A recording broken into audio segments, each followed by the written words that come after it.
Baik, bismillahirrahmanirrahim. Assalamualaikum warahmatullahi wabarakatuh. Salam sejahtera semuanya. Semoga kalian semuanya sehat. Hari ini kita akan mulai kuliah kita yang ketiga, yaitu kuliah tentang mikologi ya, mata kuliah mikologi. Nah, topik bahasan kita kali ini adalah kita mau belajar mengetahui what is fungi. Apa sih fungi itu? Apa sih fungi itu?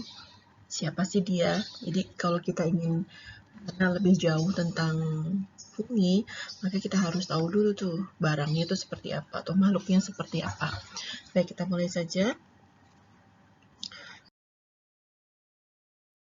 Apa yang dibicarakan? Pertama, Ibu akan membicarakan mengenai definisi fungi.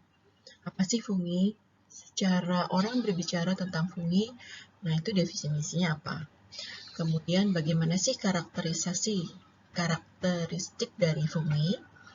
Kemudian morfologi dari fungi itu seperti apa? Setelah itu apa sih sel fungi itu? Kemudian bagaimana cara reproduksinya dan bagaimana proses klasifikasinya secara sepintas karena minggu depan untuk insya Allah pertemuan minggu depan kita akan berbicara tentang klasifikasi dari fungi. Kemudian bagaimana fungi itu ditinjau secara ekologi. Dan yang terakhir bagaimana fungi itu memperoleh nutrisi. Jadi Ibu harapkan setelah kuliah ini kita akan mengetahui secara keseluruhan mengenai fungi. Dasar-dasar yang perlu diketahui mengenai fungi. Pada gambar di layar yang kalian lihat, itu terlihat bahwa ada berbagai macam bentuk fungi. Ada yang berbentuknya semuanya seluler ya, yang Ibu tampilkan di sini adalah berbentuk hanya bisa dilihat dengan mempergunakan mikroskop. Ini adalah termasuk penicillium. Kalau yang seperti ini adalah penicillium ya, mohon maaf yang di atas itu adalah penicillium. Kemudian kalau yang ini adalah aspergillus. Yang gambar mikroskop ini adalah morfologi sel yang dilihat dengan menggunakan alat yang disebut sebagai mikroskop. Kalau yang ini adalah bentuk koloni dari kamir. Baik, kita mulai saja. Definisi dari fungi, ya, apa itu fungi? Ketika kita berbicara fungi, maka ilmunya itu disebut sebagai mikologi. Mikologi adalah ilmu yang mempelajari semua aspek tentang fungi. Ahlinya disebut sebagai mycologist. Ahlinya sainsnya. Jadi kalau kalian ahli di bidang fungi, mau itu fungi apapun, mau itu tentang cendawan, atau mau itu tentang kapang, mau itu tentang yeast, maka disebut sebagai mycologist. Oke. Fungi, pada prinsipnya, ketika kita berbicara tentang fungi, pada prinsipnya ada 3 karakteristik utama dari fungi. Ya. Yang pertama adalah fungi itu adalah eukariotik. Kalau kita ditanyakan apa itu fungi? Fungi itu adalah eukariotik. Eukariotik, apa itu eukariotik? Ingat lagi pelajaran mengenai sel. Eukariotik itu adalah organisme yang salah satunya cirinya adalah memiliki membran inti sel. Jadi seluruh fungi itu adalah eukariotik. Kemudian prinsip karakterisasi yang kedua adalah fungi itu memperoleh makanannya dengan cara absorpsi. Jadi dia tidak punya alat untuk pencernaan. Misalnya dia tidak punya seperti hewan, tidak. Atau seperti tumbuhan, dia juga tidak. Tapi caranya adalah dengan absorpsi. Apa itu absorpsi? Nanti kita akan lihat.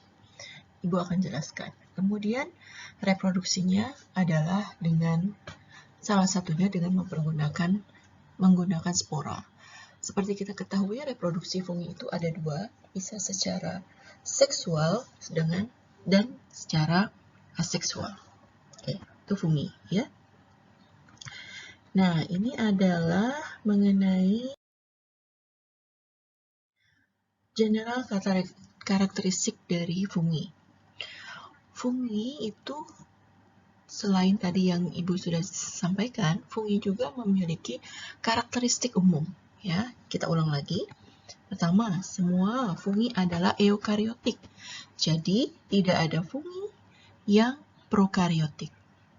Kalau ditanya, apa itu fungi?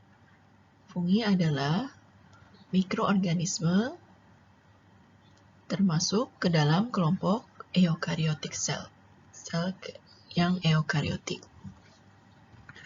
Berikutnya adalah, nah ini yang penting. Dikatakan fungi karena dia memiliki organ yang disebut sebagai hifa. Apa itu hifa? Hifa itu adalah suatu bentuk organel yang bentuknya adalah selubung, yang di dalam hifa itu terdapat organel-organel. Jadi sekali lagi, karakteristik dari fungi itu memiliki struktur yang disebut sebagai hifa. Kumpulan dari hifa akan membentuk miselium. Jadi network dari hifa akan membentuk miselium. Kemudian karakteristik berikutnya adalah some of fungi are unicellular. Susunan selnya. Susunan selnya ada yang uniseluler, ada yang multiseluler. Apa pengertian dari uniseluler? Uniseluler artinya sel fungi itu hanya tersusun atau hanya terdiri dari satu sel saja.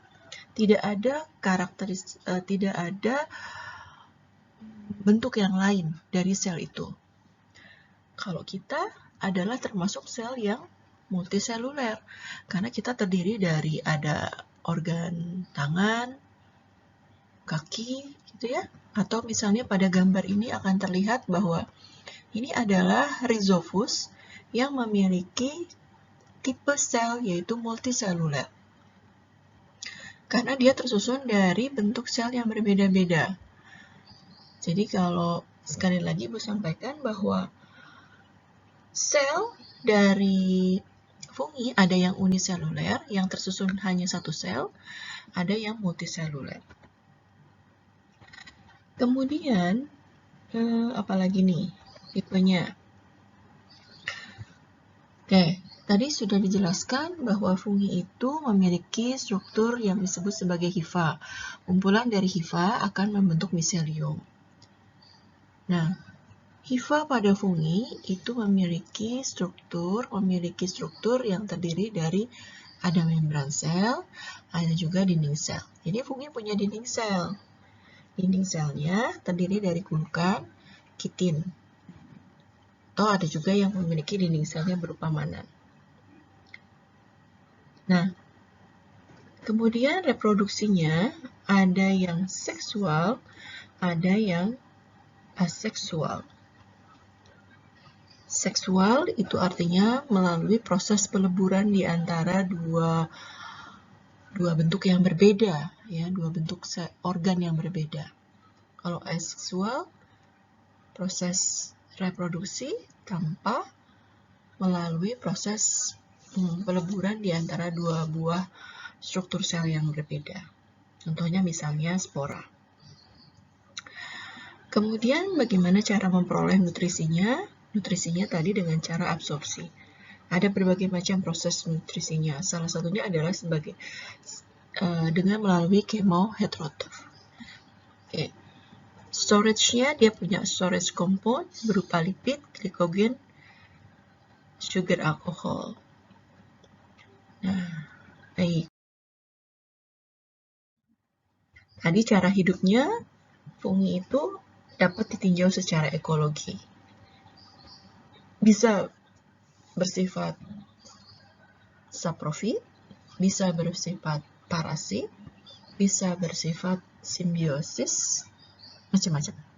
Oke, itu adalah karakteristik umum secara fungi. Nah, pembahasan yang kedua, kita tadi Ibu sudah sampaikan. Pertama adalah definisi mengenai fungi. Yang kedua adalah karakteristik umum dari fungi. Yang berikutnya adalah morfologi dari fungi. Ketika kita bicara tentang morfologi dari fungi, ya, baik. Fungi, kapan kita sebut fungi? Apa itu fungi? Fungi itu adalah mikroorganisme yang memiliki struktur berbentuk seperti benang atau thread-like struktur yang disebut sebagai hifa. Hifae itu adalah banyak. Kalau singularnya, kalau satunya, satu buah struktur hifa itu disebut hifa. Jadi kita sebut hifa itu adalah satu benang, untai benang. Kalau hifae itu berarti banyak. Yang masing-masing terdiri dari, yang masing-masing hifa itu punya kemampuan atau memiliki organel-organel yang bisa dia berdiri sendiri.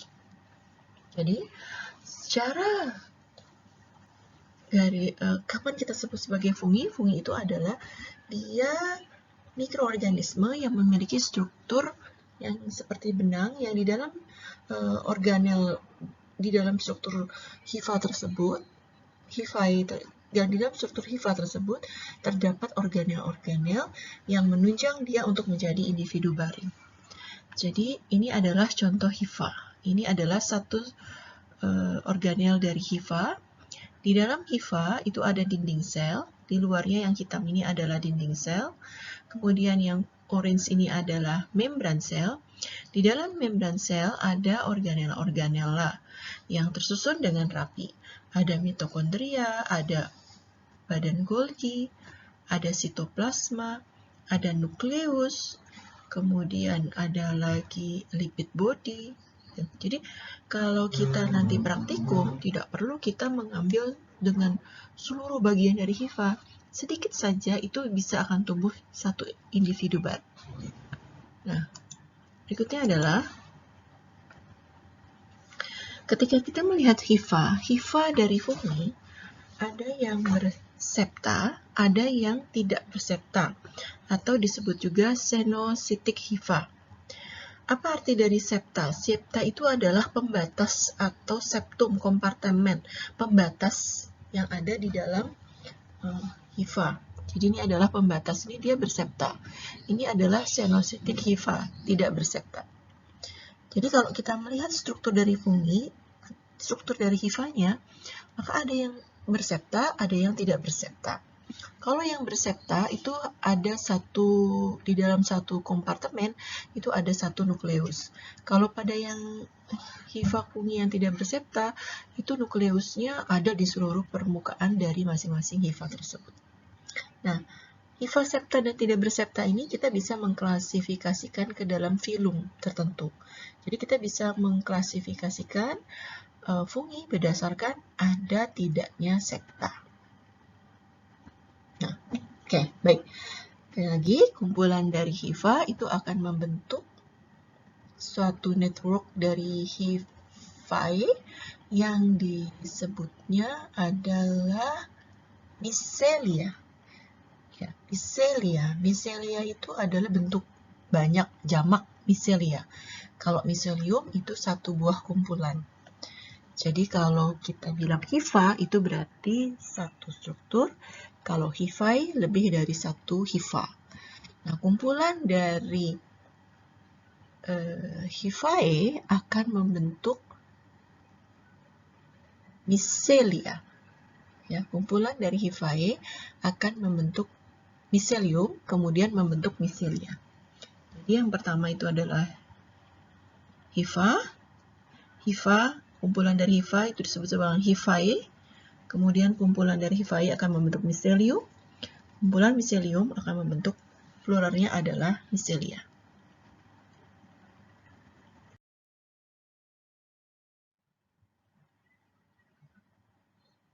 Ya, ini adalah penjelasan yang tadi.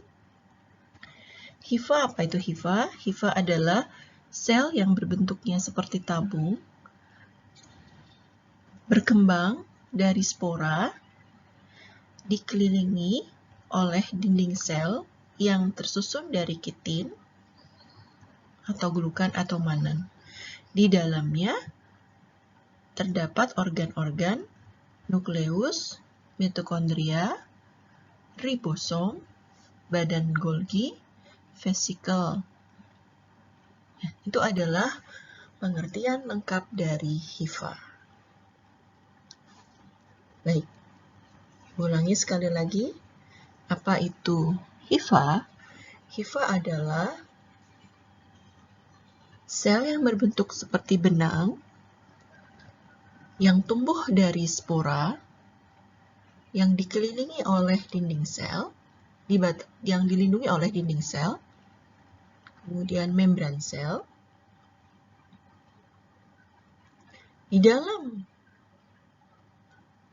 hifa terdapat semua organel-organel, yaitu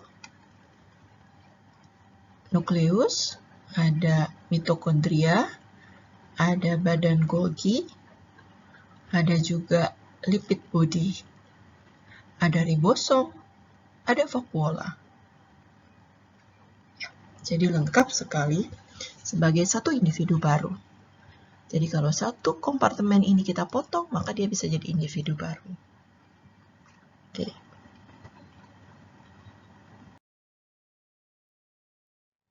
Nah, itu adalah morfologi secara utama dari susunan dari fungi. Nah, berdasarkan morfologi, kita bagi menjadi 3. Yang namanya fungi itu berdasarkan morfologi, kita bagi menjadi 3 bentuk. Yang pertama adalah yeast atau kamir. Yang kedua adalah mold atau kapang. Yang ketiga adalah mushroom atau cendawan. Nah, nanti masing-masing morfologi ini kita akan membahasnya untuk mengenal lebih jauh lagi mengenai yeast, mold, mushroom atau cendawan. Kapan kita sebut dia yeast? Kapan kita sebut dia yeast atau kamir? Boleh kamir bahasa Indonesianya atau yeast, boleh. Apabila fungi itu tersusun dari satu sel atau disebut juga sebagai uniseluler. Nah, ini adalah satu sel. Kapan kita sebut dia sebagai mold atau kapang? Apabila dia strukturnya adalah terdiri dari hifa, yang mana membentuk hifae, kumpulan dari hifae akan membentuk miselium. Nah, struktur itu maka kita sebut atau kalian bisa menyebutnya adalah kapang atau mold. Nah, morfologi yang berikutnya adalah apabila kita melihat fungi itu memiliki tubuh buah, atau bisa kita sebut juga sebagai mushroom atau cendawan. Jadi sekarang kalian sudah bisa membedakan kapan menyebut kamir, kapan menyebut kapang, kapan menyebut cendawan atau mushroom. Kalau fungi itu berarti secara keseluruhan, seluruhnya, semuanya.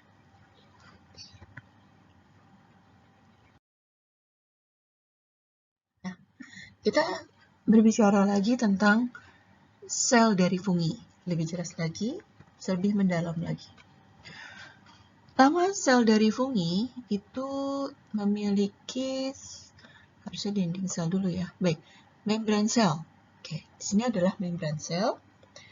Membran sel tersusun dari molekul lipid yang disebut sebagai ergosterol.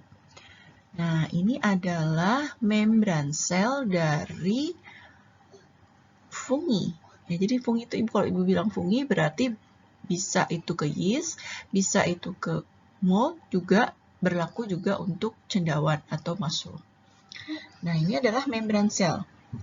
Membran sel dari fungi itu memiliki struktur hydrophilic head, hydrophobic tail. Jadi kalau head-nya, kepalanya itu adalah hydrophilic, kemudian ekornya atau bawahnya itu hydrophobic.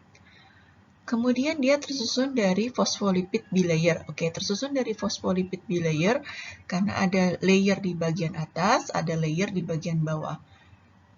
layer di bagian atas itu bersifat hidrofob, takut air. Hidrofilik dengan hidrofob. Oke. Maaf terbalik. Hidrofilik itu adalah suka air, hidrofob takut air ya. Istilahnya seperti itu. Nah, kita bicarakan. Ini adalah hidrofilik, ini adalah hidrofob, kemudian dia ada juga ergosterol atau kolesterol. Ini adalah lipidnya berupa ergosterol ya. Kemudian ada karbohidrat sugar, ada glikoprotein, ada globular protein. Ini adalah membran reseptor protein. Nah, ini adalah struktur dari membran sel.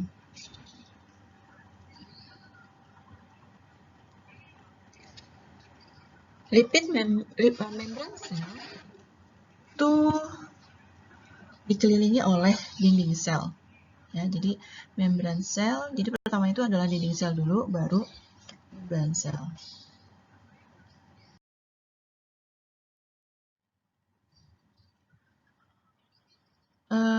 Fungsi dari membran sel itu adalah untuk mengatur keluar masuknya nutrien yang akan masuk ke dalam sel atau dari sel keluar lingkungan. Oke, nanti kita bicarakan pada saat fisiologi saja. Ini adalah struktur dari membran sel yang terdiri dari protein dan lipid, protein dan lemak, yang disebut sebagai fosfolipid. Fosfolipidnya adalah di layer ya. Jadi yang berfungsi untuk mengatur keluar masuknya nutrien.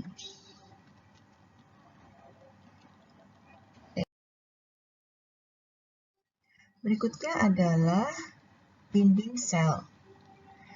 Dinding sel dari fungi itu bentuknya adalah strukturnya seperti ini. Fungal wall, ini adalah monoprotein, ini adalah polisakarida berupa glukan, kemudian ada kitin, ini adalah membran sel. Ini membran protein. Jadi ini adalah membran sel, ini adalah membran protein. Fungsi dari dinding sel itu adalah membuat bentuk fungi itu menjadi rigid. Kemudian dia sangat kuat sekali. Dinding sel dari fungi itu tersusun dari kitin, glukan, mannan, dan mix dari monoprotein. Jadi ini adalah struktur dari dinding sel dari fungi. Ada proteinnya berupa monoprotein, kemudian polisakarida berupa glukan, kitin. Kemudian di bawahnya adalah membran sel. Jadi sangat terlindung sekali dari si fungi itu. Berikutnya adalah reproduksi fungi. Jadi kita akan melihat bagaimana fungi itu melakukan proses reproduksi. Fungi dapat melakukan proses reproduksi dua cara. Dengan cara reproduksi secara seksual dan aseksual. Nah, contoh reproduksi seksual adalah contohnya adalah spora. Seksual itu artinya apa? Seksual itu artinya terjadi peleburan di antara dua buah struktur sel yang berbeda. Hasil proses peleburannya itu akan menghasilkan spora seksual.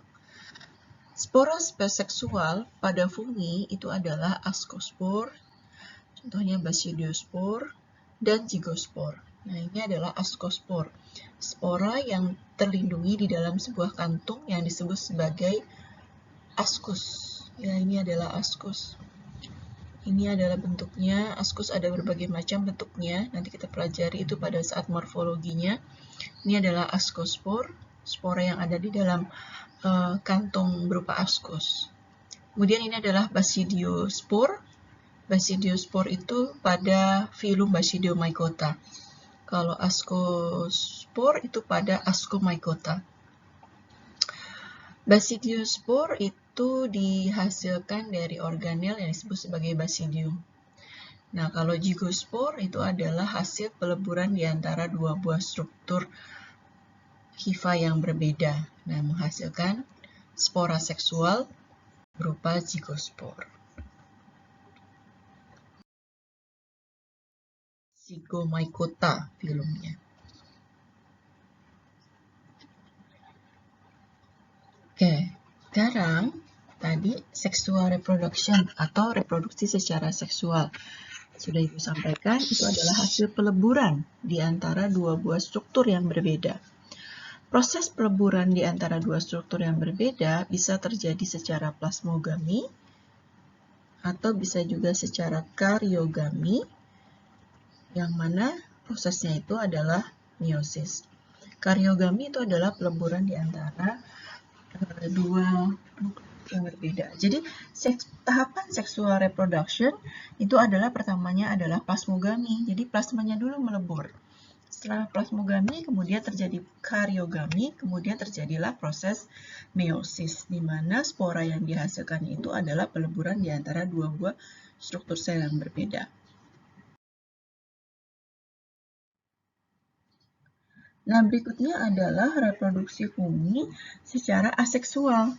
Kalau A itu artinya tidak. Jadi dia tanpa adanya proses plasmogami dan karyogami, maka terjadilah individu baru, jadi tanpa adanya peleburan.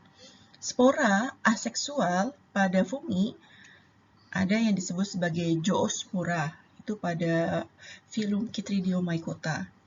Kalau zoospora itu adalah spora yang berflagel, biasanya fungi-fungi yang ada pada daerah perairan.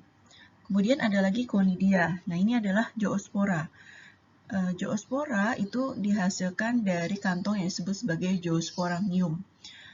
Ini adalah ada flagelnya. Kemudian ada lagi conidia. Conidia itu adalah spora yang ada di atas permukaan udara ya. Dia ada terekspos di udara, conidia itu. Nah, conidia itu biasanya pada Penicillium, beberapa pada Conidia itu contohnya pada Penicillium atau pada Aspergillus. Nah, itu adalah dia reproduksinya secara aseksualnya dengan cara conidia. Ada lagi artospora. Kalau artospora, mana artospora ada nggak ya? Artospora itu adalah, nah ini yang D ya. Nah, ini adalah artospora. Artospora atau Thalarospora itu adalah spora yang dihasilkan dari dividing hifa. Jadi hifa yang membelah-belah, dia akan menghasilkan spora, maka disebut sebagai artospora. Kemudian ada lagi fission. Fission itu artinya proses pembagian satu sel menjadi dua. Jadi pembelahan sel. Nah, itu adalah fission. Kemudian budding. Kalau budding itu adalah pertunasan. Kemudian chlamydospor. Chlamydospor itu adalah hifa yang mengalami penebalan, yang kemudian dia mengalami penebalan dan di dalamnya ada komponen-komponen dari sel, maka itu disebut sebagai sporanya disebut chlamydiospor. Jadi Bu ulangi sekali lagi bahwa reproduksi fungi dapat dilakukan secara seksual dan secara aseksual. Nah, kalau pada reproduksi secara aseksual,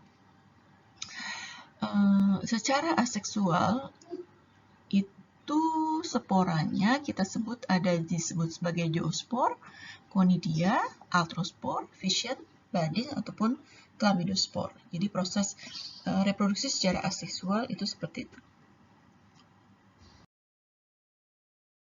Nanti kita lanjutkan dengan tanya jawab ya. Oke, apa ini? Reproduksi fungi terjadi secara seksual atau aseksual. Baik, ini adalah contoh reproduksi pada yeast di mana ada proses pembentukan budding. Bagaimana proses pembentukan buddingnya?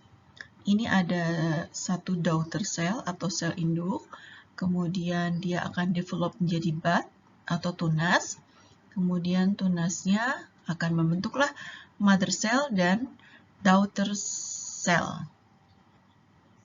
Di dalamnya ada vakuola. Nah, kalau yang ini adalah fission. Dari satu sel, kemudian dia membentuk septa, meleburlah menjadi dua.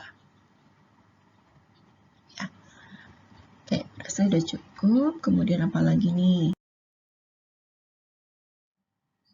Sporulation, ini juga penjelasan yang tadi ya. Contoh spora pada reproduksi secara aseksual. Ada yang disebut sebagai zoospora, kemudian ada yang disebut sebagai sporangiospor. Sporangiospor ini pada Rhizopus. Sporangiospor, kemudian ada juga Artoconidia, ada juga Chlamydospor. Jadi kalau misalnya Ibu kasih contoh ini adalah Chlamydospor, spora yang mengalami penebalan. Ya, ini adalah Chlamydospor. Ini adalah Chlamydospor. Hifa yang mengalami penebalan. Ini adalah Chlamydospor. Ya. Kalau ini adalah zoospor. Dia kenapa zoospor? Karena dia memiliki flagel. Kalau ini adalah sporangiospor. Nah, ini adalah conidia. Conidia itu adalah spora yang ada di atas permukaan udara ya. Artinya dia terekspos di udara. Ini adalah Aspergillus. Ini adalah Aspergillus. Aspergillus. Yang ini adalah Aspergillus. Kalau yang ini adalah Penicillium. Ya, ini adalah Penicillium. Baik, berikutnya. Apalagi nih? Oh, ada lagi yang disebut sebagai sklerotia. Sklerotia itu adalah compact mass and surrounded by hard covering. Such structure sklerotia then remain dormant under unfavorable condition. Nah, sklerotia itu juga termasuk sebagai organel dari sebuah mikroorganisme yang dijadikan sebagai dia pembeda di antara satu mikroba dengan mikroba lain. Jadi sklerotia itu adalah hifa yang mengalami penebalan. Jadi ini adalah sklerotia. Yang bentuknya hitam ini adalah sklerotia. Sklerotia itu adalah hifa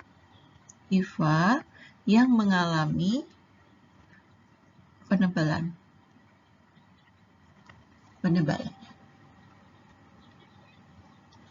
Oke.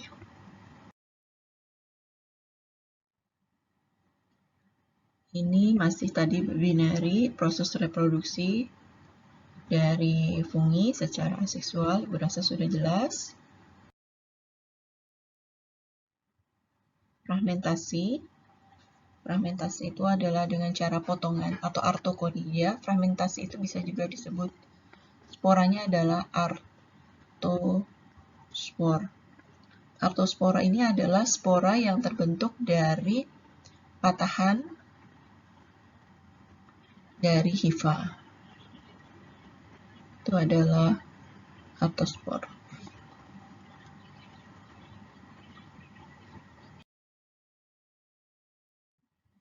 Oke, sekarang kita masuk ke klasifikasi dari fungi. Ketika kita membicarakan tentang klasifikasi fungi, ada yang disebut sebagai binomial atau sistem penamaan yang terdiri dari dua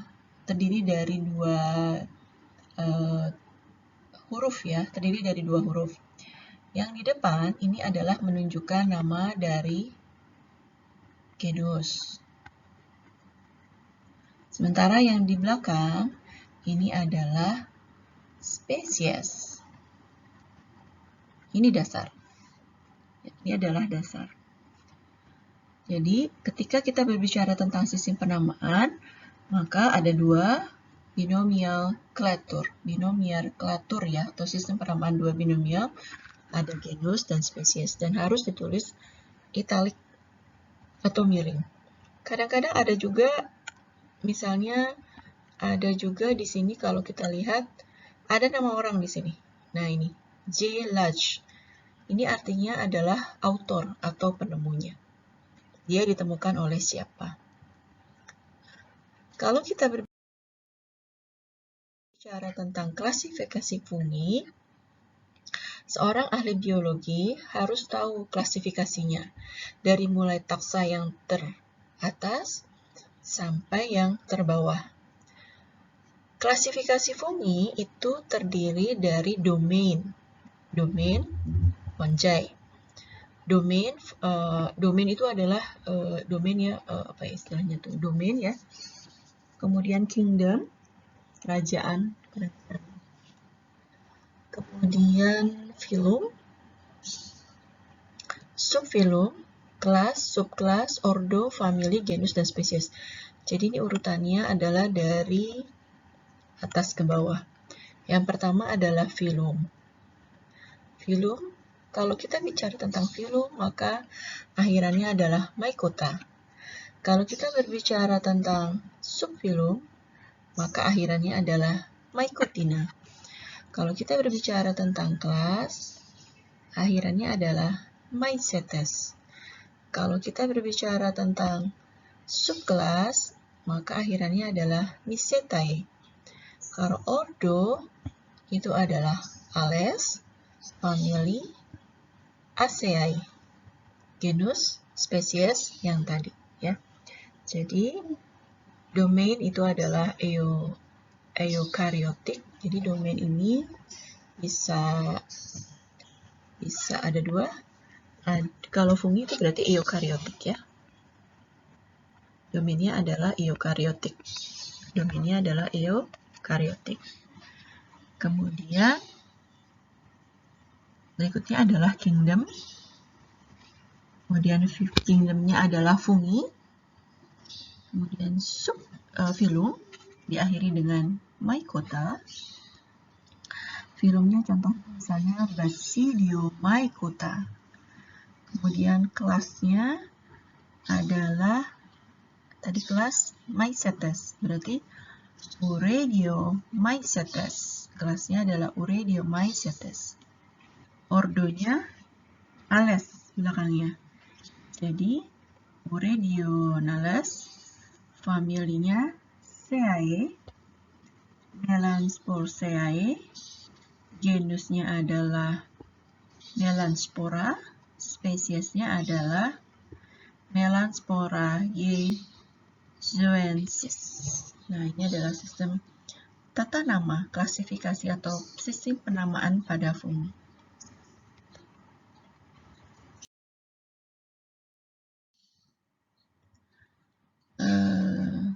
Ketika kita berbicara tentang klasifikasi fungi, ada yang disebut sebagai true fungi. True fungi itu artinya fungi sejati. Ada juga yang disebut sebagai yeast-like atau fungi tidak sejati.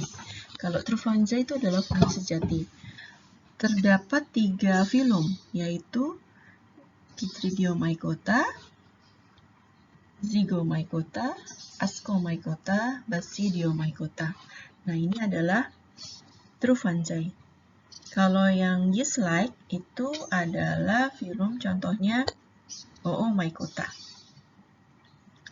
Kenapa dia yeast-like? Karena dia slime, dia berlendir ya, tidak berlendir ininya. Oke, kita lihat. Kita tinjau sekarang secara ekologi. Ekologi itu adalah cara dia hidupnya atau cara dia berinteraksi dengan habitatnya itu seperti apa sih? Ya, cara dia berinteraksi dengan habitatnya itu seperti apa? Bisa kita lakukan atau bisa dengan berbagai macam cara. Ada dengan mutualism, ada dengan parasitism. Kalau mutualism itu artinya dua-duanya menguntungkan.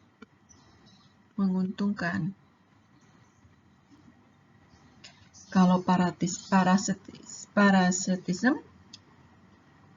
satu untung, yang lainnya rugi. Tuh, parasitisme.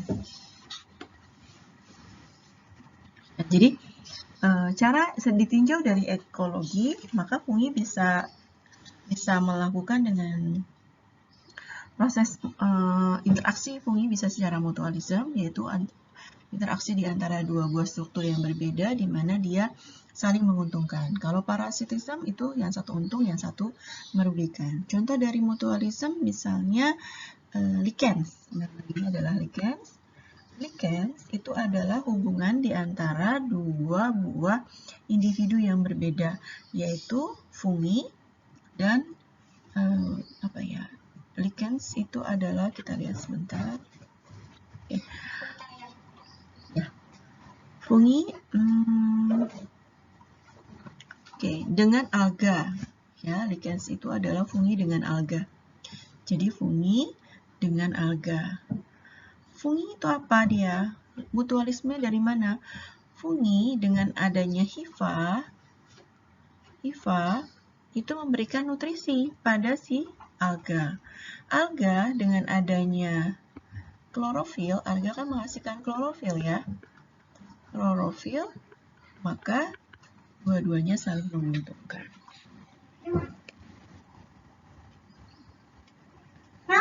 Berikutnya ada lagi dengan cara dekomposer, sebagai dekomposer. Kita lihat, ada juga dia menghasilkan toksin atau disebut juga mycotoksin. Apa itu mycotoksin? Fungi yang dihasilkan oleh toksin yang dihasilkan oleh fungi. Fungi juga bisa menghasilkan antibiotik. Baik, jadi secara ekologi itu bisa kita tinjau dari berbagai macam sisi. Pertama adalah cara dia berinteraksi. Ini adalah cara interaksinya. Ada yang mutualisme, ada yang parasitisme. Dia juga bisa sebagai agen biokontrol, artinya killing tanaman, bisa juga sebagai decomposer, ya. Bisa juga dia menghasilkan toksin, bisa juga menghasilkan senyawa yang bermanfaat seperti antibiotik, enzim.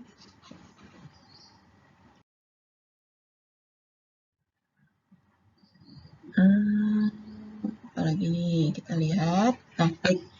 Secara ekologi juga, seperti kita ketahui, fungi itu kan tidak punya klorofil. Fungi tidak bisa menghasilkan klorofil.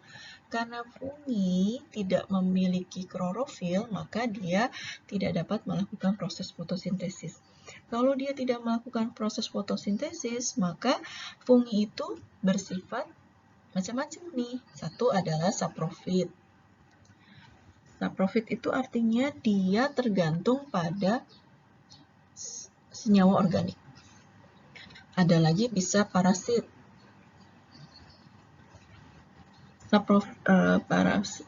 Bisa saprofit, bisa parasit. Kalau parasit itu bisa menyebabkan kematian pada si sel inang. Jadi dia hidupnya pada sel inang, kemudian dia ambil semua nutrisi pada si sel inang itu, dan kadang-kadang bisa menyebabkan kematian yang kita sebut sebagai patogen. Fungi yang bisa menyebabkan kematian pada si sel inang.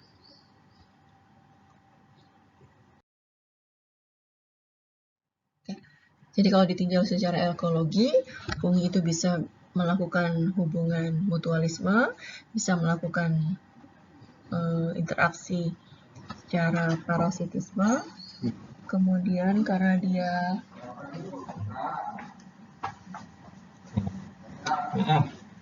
dia juga tidak memiliki klorofil, maka dia hidupnya bisa sebagai saprofit. Saprofit itu hidupnya pada senyawa-senyawa organik yang sudah mati. Dia bisa juga pada parasit, hidup pada inang yang masih hidup dan bersifat patogen karena dia menyebabkan kematian atau bisa menyebabkan penyakit. Dan fungi juga bisa juga menghasilkan suatu senyawa yang bersifat toksin yang disebut sebagai mycotoksin. Tapi fungi juga bisa menghasilkan senyawa yang berguna atau molekul yang berguna seperti antibiotik, vitamin, asam amino, dan lain sebagainya, ya. Nah, ini adalah ditinjau dari nutrisinya. Dia adalah bersifat absorpsi, artinya dia mengeluarkan enzim. Enzimnya itu adalah kemudian dikeluarkan ke lingkungan, kemudian diserap. Jadi fungi itu adalah good penghasil enzim yang baik, ya. Penghasil enzim yang baik. Enzimnya macam-macam. Baik, kesimpulannya ini adalah mereview bahwa fungi itu adalah mikroorganisme yang eukariotik. Ada multiseluler, ada uniseluler, kemudian sel wall-nya tersusun dari kitin, glukan, atau manan, kemudian dia memiliki struktur yang disebut hifa, kemudian dia bersifat heterotrof karena dia tidak memiliki kemampuan untuk kemudian dia punya glikogen sebagai source, kemudian dia bisa reproduksi secara seksual dan aseksual. Baik, selesai. Terima kasih. Wassalamualaikum warahmatullahi wabarakatuh. Jadi next term kita akan melakukan identifikasi fungi, belajar tentang identifikasi.